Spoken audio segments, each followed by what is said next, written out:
എതിരാളികൾ ആരുമാകട്ടെ സിംഹാസനം ഞങ്ങളുടേതാണെന്ന് ലോകത്തിനു മുന്നിൽ ബാഴ്സലോണ ഒരിക്കൽ കൂടി തെളിയിച്ചിരിക്കുന്നു.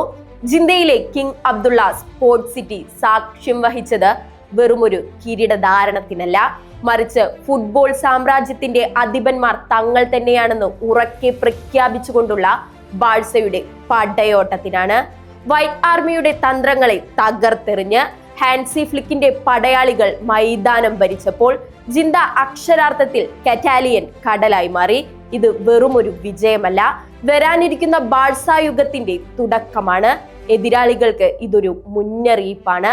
രാജാക്കന്മാർ സിംഹാസനത്തിൽ തിരിച്ചെത്തിക്കഴിഞ്ഞു എന്ന മുന്നറിയിപ്പ്. ഇനിക്കളം ബാഴ്സയുടേത് മാത്രമായിരിക്കും. അതെ, കഴിഞ്ഞ ദിവസം നമ്മൾ കണ്ടത് കേവലം ഒരു മത്സരമായിരുന്നില്ല, അതൊരു മുന്നറിയിപ്പായിരുന്നു.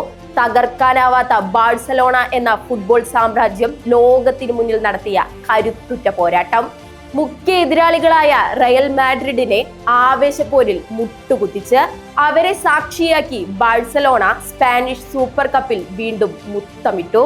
തുടക്കം മുതൽ ഒടുക്കം വരെ ആവേശം തിരതല്ലിയ പോരാട്ടത്തിൽ കറ്റാലിയൻ കരുത്തിനു മുന്നിൽ വൈറ്റ് ആർമിക്ക് മറുപടിയുണ്ടായില്ല.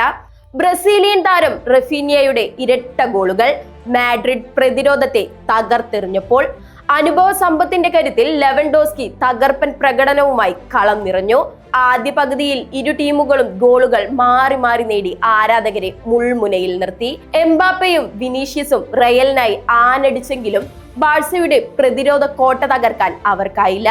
ഓരോ നീക്കത്തിലും ബാഴ്സയുടെ കൃത്യതയും വേഗതയും പ്രകടമായിരുന്നു.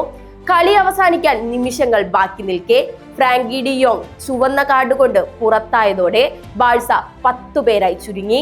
എന്നാൽ ആ പ്രതിസന്ധിയിലും തളരാതെ പൊരുതി നിന്നു ബാഴ്സലോണ. റയലിന്റെ എല്ലാ മുന്നേറ്റങ്ങളെയും തടഞ്ഞു നിർത്തി കിരീടം തങ്ങളുടെ കൈപ്പിടിയിലൊതുക്കി. മൈതാനത്ത് ഒരൊറ്റ മനസ്സായി പൊരുതിയ ഓരോ ബാഴ്സ താരവും തങ്ങളുടെ ചോരയും നീരും നൽകിയാണ് ഈ ചരിത്ര വിജയം പടുത്തുയർത്തിയത്.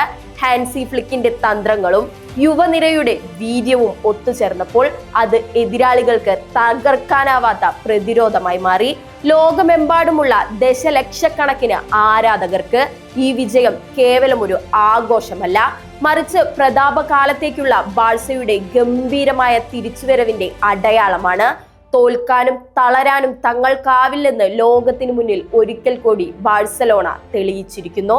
ഇത് വെറുമൊരു കിരീടമല്ല, ഫുട്ബോൾ ലോകത്തെ യഥാർത്ഥ രാജാക്കന്മാർ തങ്ങളാണെന്ന് ഉറക്കെ പ്രഖ്യാപിച്ചുകൊണ്ടുള്ള ബാഴ്സയുടെ പവർ പാക്ക് ഷോയാണ്.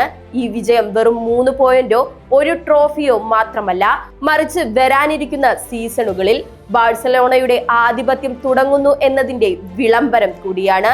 അതെ, ബാഴ്സ പോരാട്ടം തുടരും. കിരീടങ്ങൾ ഇനിയും ഷെൽഫിലെത്തും. രാജാക്കന്മാർ തിരിച്ചെത്തിക്കഴിഞ്ഞു. ഇനി കളം ബാഴ്സയുടേത് മാത്രം.